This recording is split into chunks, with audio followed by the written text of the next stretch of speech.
আজকের ভিডিও জামাত ইসলামের বন্ধুদের হয়তো ভালো লাগবে না, কিন্তু এটা হইতেছে কুইনাইনের মতো, বুঝিছাও? ডাক্তার মানুষ তো, তাই তিতা ওষুধ দিতে হয় মাঝে মাঝে। এই নির্বাচনের পরে অনেকের মনে একটা হতাশা, জামাত কি আদৌ ক্ষমতা আসতে পারবে? আসলে কিভাবে পারবে? অনেকে কইতেছে ক্ষমতায় আসলে জামাত কি করবে সেটা বলে, কিন্তু ক্ষমতায় যাইতে হইলে যা যা করা দরকার তা করে না। কথাটা খুবই মূল্যবান। এটা যারা বলতেছে তারা জামাতের শত্রু না, বরং তারা জামাতের বন্ধু। জামাত এনসিপি জোটের মধ্যে বড় ভাই যেহেতু জামাত, তাই তাদেরকেই বলি এটা, এনসিপি নিজেদেরকেও শিখতে হবে, তরুণদের দল আস্তে আস্তে শিখবে, কিন্তু মূল দায়িত্বটা জামাতের। যদি এই জোট টিকে থাকে এবং এই জোট নিয়ে যদি তারা অগ্রসর হয়, তাহলে মূল দায়িত্বটা পালন করতে হবে জামাতকেই। সেই জন্যই এই এপিসোডটা মূলত জামাতকে নিয়েই বলা। এই কারণেই এই জোটের মধ্যে মূল শক্তি এবং প্রধান শক্তি জামাতের জন্য এই জানাটা, এই পর্যালোচনাটা জরুরি। জামাত যদি আওয়ামী লীগ বিএনপির মতো দল হইতো তাহলে এত কিছু দরকার ছিল না। জামাত একটা পরিবর্তন চায় জন্যে, এবং জামাতে ইসলামী একটা ইসলামী দল জন্যে তার ক্ষমতায় যাওয়ার পথটা কুসুমাস্তীর্ণ না।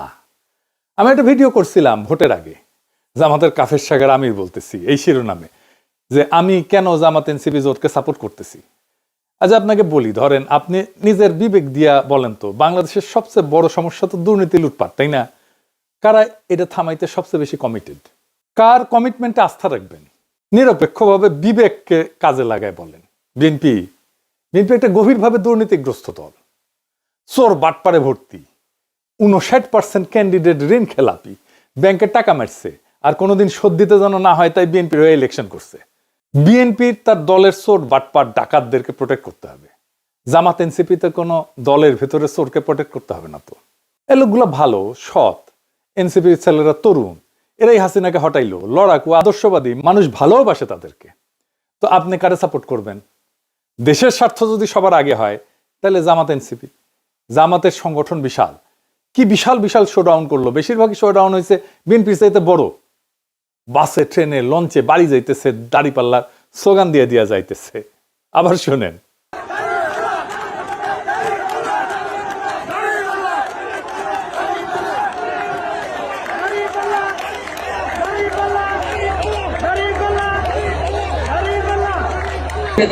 অবশ্যই দাঁড়িপাল্লা। ইয়েস, কসবা। হ্যাঁ, এবারে পরিবেশ কেমন মনে হয় আপনার, নির্বাচনের পরিবেশ?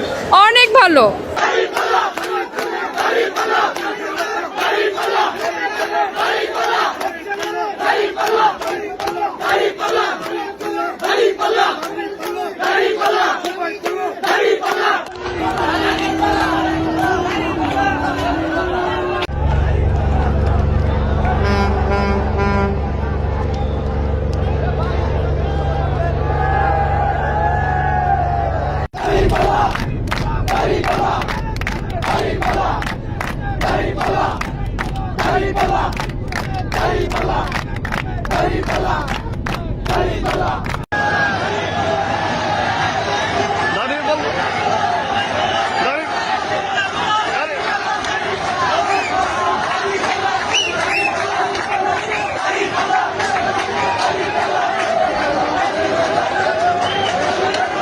কি জোয়ার!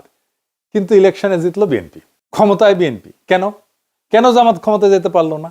এটা বোঝার জন্য আমরা একজন ফরাসি পলিটিক্যাল সায়েন্টিস্ট, যিনি মধ্য এশিয়া, আফগানিস্তান এবং জিহাদি আন্দোলন নিয়ে বিশেষজ্ঞ, অলিভিয়ে রয় এর সাহায্য নেব। উনি দীর্ঘদিন অধ্যাপনা করছেন। আমি কলে একটা ক্লাস নিয়েছি সায়েন্স পথে, মাস্টার্সের, ফ্রান্সের টপ ইউনিভার্সিটি। এখন আবার আমার ক্ষুদ্র ভাতার ভগিনীরা কবে, দাদা আপনি আবার ক্লাসও নেন? নেই তো, আমার ইউনিভার্সিটিতে ক্লাস নেই, এমবিএ, যেটি আমি পিএইচডি করেছি। এখন অবশ্য নাও লাগে না, দেশে গেলে তো মাস্টারি করে খাইতে হবে। হ্যাঁ, আমার ক্লাস করলে খারাপ লাগবে না করলে, আমি দেশে থাকতে গেলে এআইইউবিতে পড়াইতাম। যাই হোক, আবার আলোচনায় ফিরে আসি। তো অলিভিয়ার রয়ের সাথে দেখা করতে চাইছিলাম, যেহেতু ফ্রান্সে থাকে। খোঁজ নিয়ে জানলাম উনি এখনো বেঁচে আছেন, কিন্তু ফ্রান্সে থাকেন না, থাকেন ইতালির ফ্লোরেন্সে। পণ্ডিত ব্যক্তি। ওনার 3টা বইয়ের নাম বলি। দ্য ফেইলিয়ার অফ পলিটিক্যাল ইসলাম, আজকের আলাপ মূলত এই বইয়ের থিওরির উপরে। এইটার সাথে জামাতে ইসলামীর আন্দোলনকে কিভাবে ব্যাখ্যা করা যায়, আজকের আলাপ সেটা নিয়ে। ওনার একটা বই আছে গ্লোবালাইজ ইসলাম। এখানে উনি বলতেছেন যে গ্লোবালাইজেশন ইসলামকে এক ধরনের শক্তি দিচ্ছে, এটা গ্লোবালাইজ ইসলামিক আইডেন্টিটি দাঁড়াইতেছে, কিন্তু আরেক দিক থেকে তার নিজস্ব ভূখণ্ডের ঐতিহ্যের সাথে তার সম্পর্ককে ছিন্ন করে দিতেছে, দুর্বল করতেছে। তাকে সংস্কৃতি থেকে আলাদা করে একটা বিমূর্ত গ্লোবাল আইডেন্টিটিতে পরিণত করছে। সেই কারণে রাষ্ট্র ক্ষমতা সেই বিমূর্ত গ্লোবাল আইডেন্টিটি প্রজেক্টকে পুরোপুরি ধারণ করতে পারতেছে না রাষ্ট্রটা। আর একটু বুঝাই বলি, সব ধর্মেই স্থানীয় ধর্মচর্চার একটা তরিকা থাকে, যেটা তার সংস্কৃতির খুব গভীরে প্রথিত থাকে। সেই চর্চাটা আবার অন্য দেশে চলে না। আমি ধরেন হিন্দু ধর্মের উদাহরণ দিই, ধরেন বাঙালি হিন্দুরা দুর্গাপূজা করে, তাই না? এটা কিন্তু অন্য এলাকার হিন্দুরা করে না। এইটা তার এই মাটির কালচারের মধ্যে আছে। এরকম ইসলামে এমন কিছু চর্চা আছে বাংলাদেশে, যেটা গ্লোবালি অন্য দেশে হয় না, অন্য দেশের মুসলমানরা করে না। আবার অন্য দেশের মুসলমানরা এমন কিছু চর্চার মধ্যে আছে যেটা আবার বাংলাদেশের মুসলমানরা করে না। তো এখন গ্লোবাল আইডেন্টিটি দাঁড়াইতেছে, কিন্তু স্থানীয় যে লোকজ স্থানীয় চর্চা, এইটা আন্তর্জাতিক যে ইসলামী পরিচয়, এটার মধ্যে আর থাকতেছে না, থাকা সম্ভব না। তারা জানেও না যে এরকম একটা চর্চা আছে। আর ওনারা একটা বই আছে, জিহাদ অ্যান্ড ডেথ। এইখানে যে জিহাদি অ্যাক্টিভিটিস বইলা যেগুলো চলে আর কি, এটা ধর্মের সাথে যুক্ত না, এটা আধুনিক পরিচয় সংকটের সাথে যুক্ত। এটা উনি দেখাইতেছেন। যারা ইসলামী উগ্রবাদী রাজনীতিতে আসতেছেন তাদের বেশিরভাগই আধুনিক সেকুলার শিক্ষায় শিক্ষিত। কেন এমনটা হইতেছে সেটা বুঝতে হলে এই বইটা পড়তে হবে। এটা একটা রেফারেন্স বই। আপনি এই বইটা পড়লে হোলি আর্টিজানের ঘটনা ব্যাখ্যা করতে পারবেন। অলিভার রয় তার ফেইলিয়ার অফ পলিটিক্যাল ইসলামে এবং গ্লোবালাইজ ইসলামে যা যা বলছেন, তা দিয়ে জামাতের বাংলাদেশে ইসলামী আন্দোলনের সমস্যাগুলোকে এবং আগামীর পথ চলার রাস্তাগুলোকে কিভাবে ব্যাখ্যা করা যায় সেটা আজকে দেখব। রয়ের মূল কথা ছিল ইসলামপন্থী আন্দোলন রাজনীতিকে দেখতেছে একটা নৈতিক মিশন হিসেবে, একটা মরাল মিশন হিসেবে। কিন্তু আধুনিক রাষ্ট্র চলে ক্ষমতার হিসাব দিয়া। ইসলামী আন্দোলন দেখে নৈতিক মিশন হিসেবে, কিন্তু আধুনিক রাষ্ট্র চলে ক্ষমতার হিসাব দিয়ে। এই দুইটার দ্বন্দ্বই ইসলামী দলগুলোকে ক্ষমতায় আসতে বাধা দেয়। রাষ্ট্রের টিকে থাকতে হলে দরকার কি কি? প্রশাসন দরকার, শক্তির ভারসাম্য দরকার, জোট ব্যবস্থাপনা দরকার, বাস্তব কৌশল দরকার। কিন্তু কেউ যদি শুধু নৈতিক ভাষায় রাজনীতি করে আর অন্যরা কৌশল নিয়ে করে, তাহলে নৈতিক দল পিছায় পড়বে। তাই হইতেছে। এখানে রয় যে সমস্যার কথা বলছেন, তাকে তিনি বলতেছেন ওভার আইডিয়ালাইজেশন, অর্থাৎ অতিরিক্ত মতাদর্শিক কঠোরতা, আদর্শগত বিশুদ্ধতা, ইডিওলজিক্যাল পিউরিটি। এটা ধরে রাখতে গিয়া বাস্তব রাজনৈতিক সমঝোতা কঠিন হয়ে যায়। এটার রয় বলছেন নৈতিক বৈধতা বা মরাল লেজিটিমেসি। ইসলামিস্টরা মরাল লেজিটিমেসি বা নৈতিকতা ধরে রাখতে গিয়া রাজনৈতিক কার্যকারিতা হারায় ফেলে, মানে পলিটিক্যাল এফেক্টিভনেস হারায় ফেলে। সে মরাল লেজিটিমেসি ধরে রাখে, কিন্তু পলিটিক্যাল এফেক্টিভনেস হারায় ফেলে। রয় এইটা বলেনি যে নৈতিকতা বেশি ছিল জন্য হারিয়েছে, তা বলেননি, কিন্তু বলছেন তাদের বিপ্লবী যে নৈতিক কল্পনা, সেটা আধুনিক রাষ্ট্রের যে প্রশাসনিক বাস্তবতা, এটার সাথে খাপ খায় না। অর্থাৎ সমস্যাটা নৈতিকতার না, বরং নৈতিক প্রকল্প বনাম রাষ্ট্র ক্ষমতার বাস্তব লজিকের সংঘর্ষ। ধরেন ইসলামী দল যদি একটা গাছ হয়, খাড়া আর শক্ত গাছ হয়, আর রাষ্ট্র ক্ষমতা যদি ঝড় হয়, তাইলে ঝড়ে তো গাছটাকে কাইত হইতে হবে, তাই না? কাইত হইতে না পারলে তো গাছটা ভেঙে যাবে। আর একটা বিষয় এটা দেখাই দিই, আমি এটা আগে বলছিলাম আমার আগের এপিসোডে, রাষ্ট্র তো আসলে একটা প্রতিষ্ঠান, তাই না? কিন্তু আসলে কেমন ধরনের প্রতিষ্ঠান, এটার গুরুত্ব আছে। বিষয়টা এখানে একসাথে মিলায় বুঝলে বিষয়টা আরো পরিষ্কার হবে। তো রাষ্ট্র আসলে কেমন ধরনের প্রতিষ্ঠান? মার্কস ভেবার উনি বলছিলেন যে, শুনছেন আমি আমার মেলা এপিসোডে বলছি, উনি বলছেন যে রাষ্ট্র হইতেছে বৈধ শক্তি প্রয়োগের একচেটিয়া প্রতিষ্ঠান। বৈধ তার মানে রাষ্ট্র মানে পিটানির ক্ষমতা, বৈধ পিটানির ক্ষমতা। তার হাতে আছে পুলিশ, আমলাতন্ত্র, গোয়েন্দা কাঠামো, আইন প্রয়োগ ক্ষমতা, সবই জোর খাটানোর কিন্তু বিষয়, জোর খাটানোর ঘটনা। রাষ্ট্র তার সার্বভৌমত্ব প্রয়োগ করে, জোর খাটায়, বুঝায়, নসিহত করে, কিন্তু তার ক্ষমতা প্রয়োগ করে না, সে জোর খাটায় প্রয়োগ করে। আপনি না মানলে আপনারা জেলে ঢুকাবে, আপনি না মানলে আপনারা পিটাবে। সেই জন্য রাষ্ট্র একটা নিরপেক্ষ নৈতিক মেশিন না, এটা একটা শক্তির কাঠামো। আপনি যদি একদম আদর্শবাদী অবস্থানে যান, সব দুর্নীতিবাজকে শাস্তি দেব, দলীয়করণ বন্ধ করব, তাইলে আগে থেকে রাজনৈতিকভাবে যে বিন্যস্ত রাষ্ট্রযন্ত্র আপনার বিরুদ্ধে কাজ করা শুরু করবে। তাই হয়েছে। গ্রামসি বলছিলেন ক্ষমতা আসে হেজিমনি থেকে। হেজিমনি মানে কর্তৃত্ব, নৈতিক কর্তৃত্ব। এই কর্তৃত্ব আসে দুইটা জিনিস থেকে, জনসম্মতি আর বল প্রয়োগ। হাসিনা পালাইলো কেন? কারণ তার বল প্রয়োগের খুব কার্যকর মেশিনারি ছিল, কিন্তু জনসম্মতি ছিল না। উনি বলেন যে রাষ্ট্র ক্ষমতা টিকে থাকে দুই পায়ে দাঁড়ায়। একটা হচ্ছে বল প্রয়োগের ক্ষমতা, আইন, পুলিশ, নিরাপত্তা, প্রশাসনিক বল, আর কনসেন্ট বা জনসম্মতি, সামাজিক সম্মতি, ন্যারেটিভ, সাংস্কৃতিক গ্রহণযোগ্যতা, জোট ইত্যাদি। শুধু শক্তি বা বল দিয়ে টেকা যায় না, আবার শুধু নৈতিক আবেদন দিয়ে টেকা যায় না। টেকসই ক্ষমতায় থেকে থাকার জন্য দুইটাই লাগে, এই দুইটা ব্যালেন্স লাগে। তাহলে রাষ্ট্র যে বল প্রয়োগের যন্ত্র, সেটার সাথে ইসলামপন্থীরা কিভাবে ডিল করবে? ক্ষমতায় যাওয়ার আগেই পুলিশ, প্রশাসন, রাষ্ট্রের ইনস্টিটিউট এদের সাথে কিভাবে ডিল করবে? ক্ষমতায় যাওয়ার আগে তিনটা খুব স্পষ্ট জিনিস লাগে। মরাল লেজিটিমেসি বা নৈতিক বৈধতা তো লাগেই। একটা দল নৈতিকভাবে গ্রহণযোগ্য হইতে হয়, তাদের একটা কমিটেড বেস থাকতে হয়। জামাত এনসিপির সেটা আছে, প্রায় 40%-এর মতো একটা শক্ত সমর্থন আছে। 2 নাম্বার হইতেছে ইলেকটোরাল ভায়াবিলিটি। যেমন ক্ষমতায় যাইতে আমরা দেখতে পারতেছি যে 50%-এর বেশি ভোট লাগে। এর মধ্যে আছে সুইং ভোটার আছে, আরবান মিডল ক্লাস আছে, খুবই দরিদ্র ভাসমান লোক আছে, বিজনেস কমিউনিটি আছে, আন্তর্জাতিক সংস্থা আছে, আন্তর্জাতিক সম্প্রদায় আছে। এইটা জনসম্মতির আর একটা কিন্তু গভীরতর সংস্করণ। শুধু নৈতিক সমর্থন না, প্রশস্ত একটা রাজনৈতিক সামাজিক ব্রড বেজ একটা সামাজিক গ্রহণযোগ্যতা লাগে ক্ষমতায় যেতে হইলে। এই ব্রড বা প্রশস্ত সামাজিক গ্রহণযোগ্যতা আছে কিনা সেটা আমরা পরে দেখব। 3 নাম্বার হইতেছে গভর্নিং ক্রেডিবিলিটি, বা ক্ষমতায় যায় টিকে থাকতে পারবে কিনা। সেটা বলতে কি বোঝায়? তার প্রশাসনিক দক্ষতা আছে কিনা, অর্থনৈতিক স্থিতিশীলতা আনতে পারবে কিনা, আন্তর্জাতিক সম্পর্কে ব্যালেন্স রাখতে পারবে কিনা, যে রাষ্ট্রীয় নীতিগুলো আছে সেই নীতিগুলোর ধারাবাহিকতা রাখতে পারবে কিনা। এটাই রাষ্ট্র ক্ষমতার বাস্তব লজিক। তো এই রয় বলতেছেন যে ইসলামপন্থীরা খুব স্ট্রং আইডেন্টিটি বেস বানাইতে পারে, কিন্তু আধুনিক বহুত্ববাদী সমাজে একটা ব্রড কোয়ালিশন, একটা ব্যাপক ভিত্তিক কোয়ালিশন না বানাইলে ক্ষমতায় যাওয়া কঠিন। ইসলামপন্থীদের একটা মরাল ক্ল্যারিটি থাকে, খুব চমৎকার। নৈতিক বৈধতা, মরালি সতের একেবারে চূড়ান্ত সৎ, কিন্তু সোশ্যাল রিচ সীমিত হয়ে যায়। এইখানে কোয়ালিশনটাকে এক্সপান্ড করা ছাড়া ইলেকট্রাল ব্রেক থ্রু বা ইলেকশনে জিতে আসা সম্ভব হয় না। এই মরাল লেজিটিমেসি যেটা আছে সেটা রাজনৈতিক কার্যকারিতায় রূপ নিচ্ছে না। এটাকে মরাল লেজিটিমেসিকে এই রাজনৈতিক কার্যকারিতায় রূপ দেওয়াটাই হতেছে আসল কাজ। তার উপরে বাংলাদেশে বাস্তবতা অনেকদিন থেকে রাজনীতিতে একটা নতুন জিনিস দাঁড়িয়েছে, ক্ষমতায় টিকে থাকাই হইতেছে আসল কথা। নৈতিকতা পরে, এনে ক্ষমতা যেন নিজেই নৈতিকতার জায়গা নিয়ে ফেলছে। আর ক্ষমতাবান, আমি যাদেরকে বাঙ্গু এলিট বলি, তারা যেভাবেই হোক ক্ষমতাকে ধরে রাখে, তাদের ক্ষমতার বৈধতার জন্য ন্যারেটিভ তৈরি করে। তার জন্য বুদ্ধিজীবী আছে, মিডিয়া আছে। আমি একটা এক্সাম্পল দেখাই। বিএনপি ক্ষমতায় আসার পরে ন্যারেটিভ তৈরি করা শুরু হয়েছে মিডিয়াতে। প্রফেসর ইউনূস নাকি বাংলাদেশে দারিদ্র বাড়ায় দিয়ে গেছে, দারিদ্র বাড়িয়ে দিয়ে বিদায় দারিদ্রের জাদুঘরের শিরোনাম এক, ভিতরের টেক্সট এক। সব কয়টা কিন্তু বসুন্ধরা গ্রুপের পত্রিকা। দেখেন কালের কণ্ঠ, বাংলাদেশ প্রতিদিন, নিউজ 24, এমনকি ডেইলি সান, সবগুলোতে একই নিউজ। এরা আগে আমাদের নিয়ে সাইবার সন্ত্রাসী বইলা 3-4 কলামে স্টোরি করতো। হাসিনা পলানোর পরে মাপটাপ চাইয়া প্রত্যাহার করছে স্টোরিগুলো, আবার ঘুরে মাগুর স্যাং। বিপদে পরে আবার সে একই ভুল করে। অফিসিয়াল দারিদ্র পরিসংখ্যানের সর্বশেষ জরিপ হয়েছে এটা 2022 সালে। এই অনুযায়ী দারিদ্র কমছে আগের বছরগুলোর তুলনায়। এখন পর্যন্ত 24 থেকে 26 এই সময়কালের জন্য সরকার, বিশ্বব্যাংক বা বিশ্ব কোনো সংস্থা থেকে আন্তর্জাতিকভাবে প্রকাশিত চূড়ান্ত দারিদ্রের হার নিয়ে কোনো সার্ভে নাই। কই পেল এর ডেটা? পায় নাই। বিএনপি কয়ে দিচ্ছে প্রফেসর ইউনূস কত খারাপ অবস্থা দিয়ে গেছে সেটা দেখাইতে হবে, তাই দেখাইতেছে পত্রিকাগুলো। এভাবে মিডিয়া সত্য নির্মাণ করে। ইলেকশনের আগে সব মিডিয়া একসাথে জামাত এনসিপি জোটের পিছে লাগলো, কভারেজ কমাই দিল। এভাবে এরা সত্য উৎপাদন করে। গত এপিসোডে দেখাইছিলাম আর এক বয়ান রেডি করতেছে, ঋণ বোঝা বাড়াই দিয়ে গেছে প্রফেসর ইউনূসের সরকার, দেখেছেন না? এইভাবেই ট্রুথ প্রোডাকশন বা সত্যের নির্মাণ ক্ষমতার অংশ। ক্ষমতা শুধু পুলিশ দিয়ে টিকে না, ন্যারেটিভ দিয়েও টিকে। আমরা এই সোশ্যাল মিডিয়া দিয়া মেইন স্ট্রিম মিডিয়ার সাথে পাইরে উঠি নাই ইলেকশনের সময়। তার উপরে আর একটা জিনিস আছে, কি সেটা?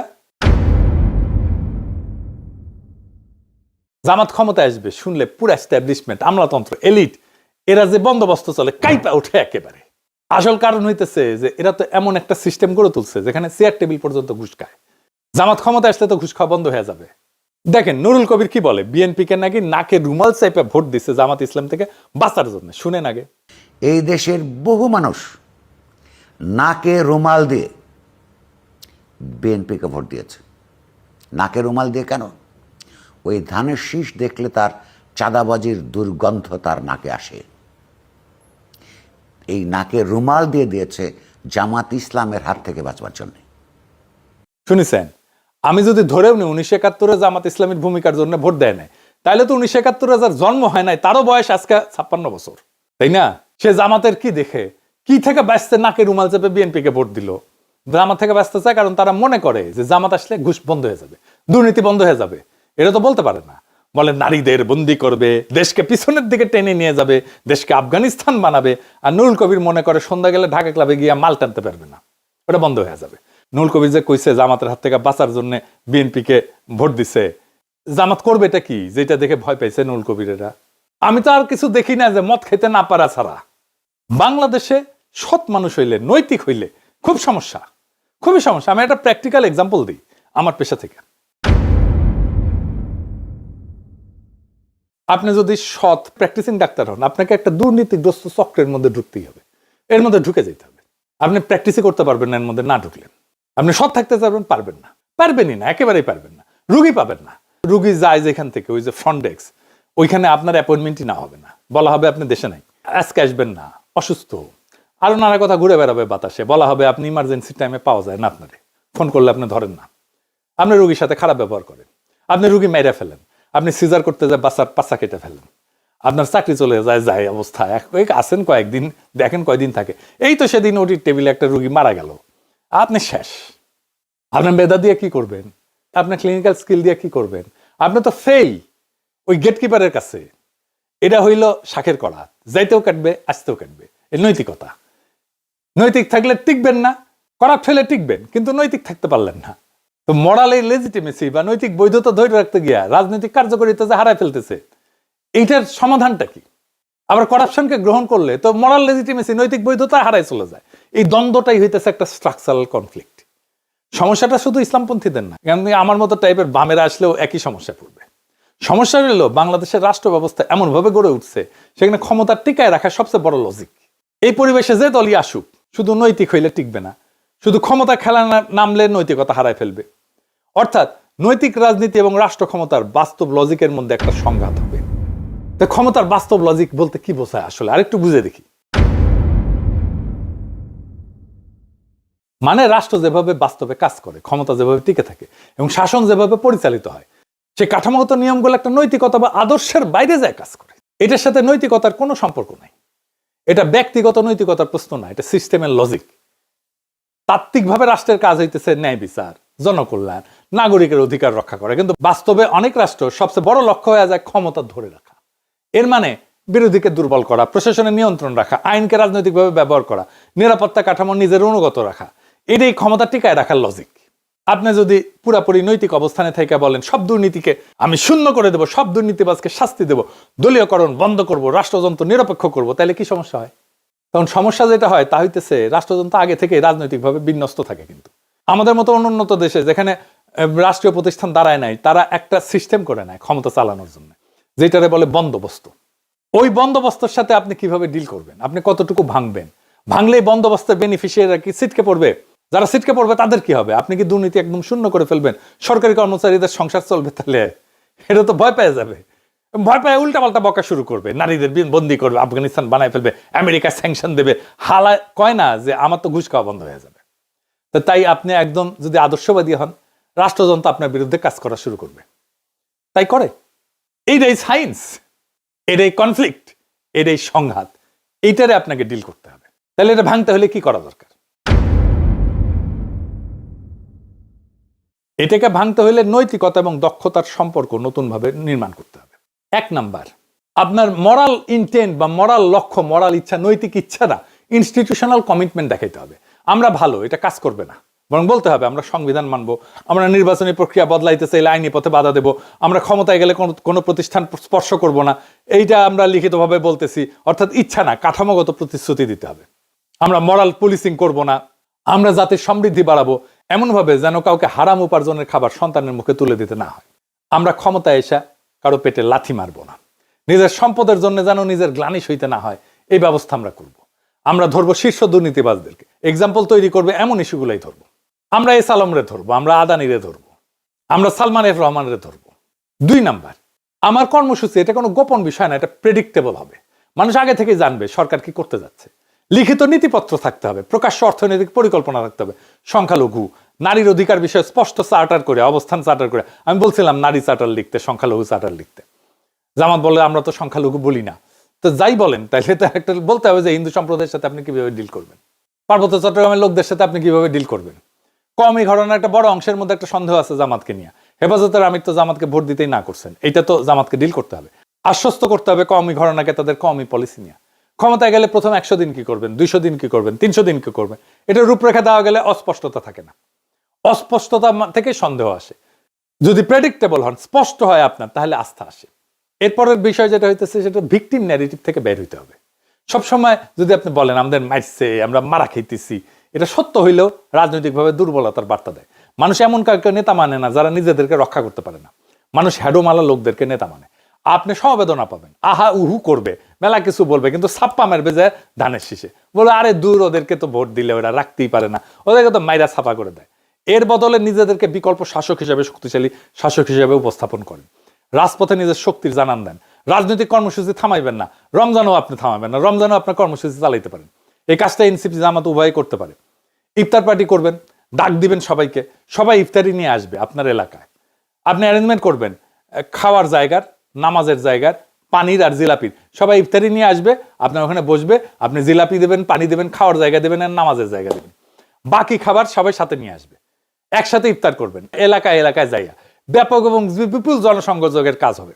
আপনারা 5 স্টার হোটেলে ডাইকে আয় না ইফতার খাওয়ানোর কালচার থেকে বাইরে আসতে হবে। শাসকের যে কালচার, এই কালচারটাকে আপনাকে ভাঙতে হবে। আপনাকে যদি ভাঙতে না পারেন, তাহলে আপনি বিকল্প শাসক হিসেবে নিজেকে দেখাইতে পারবেন না। আপনার বিকল্প শাসক হইতে হলে আপনার বিকল্প কালচার থাকতে হবে। মনে রাখবেন, আপনি শুধু ভুক্তভোগী না, আপনি বিকল্প শাসক।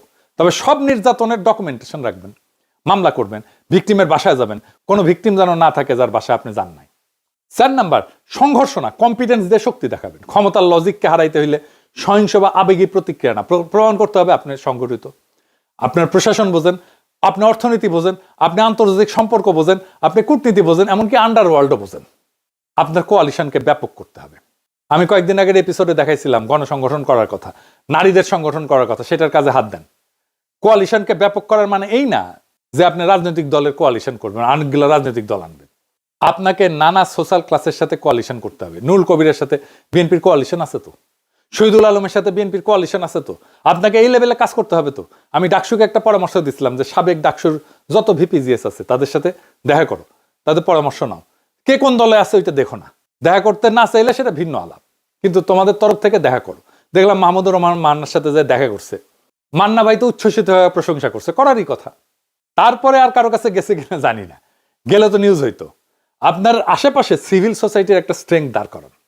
আপনার কোয়ালিশন যে সবার সাথে একই মাত্রায় হইতে হবে তা না, কারোর সাথে একটা লুজ সম্পর্ক থাকতে পারে, লুজ অ্যালায়েন্স হইতে পারে, আবার কারোর সাথে একটা স্ট্রং অ্যালায়েন্স হইতে পারে।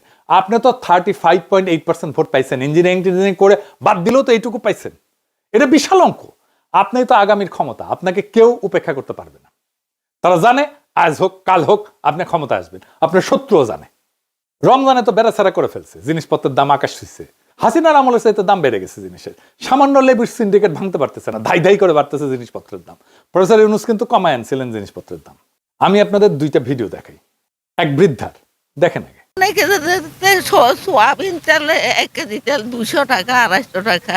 1 কেজি তরকারি 80 টাকা, 90 টাকা, 100 টাকা। আমগো মতো মানুষে কিনা খাওয়ানোর উপযুক্ত চাইয়া চিন্তা যা 2-4টা তরকারি লইয়া যাই, হইলে হয় না হইলে নাই, বুঝছা। বড় লোকের গ্রামে তো কিছু পাইও না মেম্বার চেয়ারম্যানের কাছে। বাইরে আর মারহুতেরা যা 200-400 টাকা সাহায্য দে। আলহামদুলিল্লাহ, আল্লাহ বাবার করে দোয়া করি, আল্লাহ হুতের করে দানগত ভালো রাখুক, আল্লাহ সুস্থ সবল রাখুক। দেখেছেন? এইবার একজন শিশুর একটা ভিডিও দেখেন। এইসব তেল কেউ খায়? আপনারা গরিব হইলে আপনারাও কালে নেন। এই আপু, এই যে নাম কি তোমার? শান্তিদা। তুমি কান্না করতে করতে কই যাও? আব্বা কইছি 4টা ডিম দিতে, আব্বা 2টা ডিম দিছে। আমি তোমার মেইন রুট থেকে ফলো করতে আইতাছি, তুমি অনেক স্পিডে হাঁটতে পারো, এই জন্য কান্না করতেছো। 2টা ডিম দিছে দেখা। তোমাদের ঘরে মানুষ কয়জন? 4 জন। 4 জন মানুষ, 2টা ডিম দিছে। কেন তোমার আব্বার তো টিয়া নাই? 30 টাকা আছে, 30 টাকা দেখি নেই। দিছে। এটা কি তেল? তেল? কি তেল এটা? এমন কেন? না মধু? সয়াবিন তেল, পুরা তেল এটা। ও, কই থেকে আনছো পুরা তেলটা? আমার আব্বা যে কামড়ে ফুটাইলে হ্যাঁ হ্যাঁ, মাসে শুক্রবারে একদিন দিয়ে তেল এটা। ও মানে তোমার আব্বা হোটেলে কাম করে, প্রতি শুক্রবারে পুরা তেল আর কি দিয়া দেয়। আজকে তোমার 2টা ডিম দিয়ে দিছে, 2টা ডিম দিছে। এই জন্য তোমার কান্না করতে হইব। বুক আমি কান্না করলে কি হইব? কান্না করলে কি তোমার আম্মা মারবো যে লাগে। তোমার আম্মা মারবো? আচ্ছা, এই তেলটা কি খাওয়া যায়? আম্মা সানু না দেই তেল দে। মানে তরকারি রান্ধো, খাওয়া যায় এমনিতে?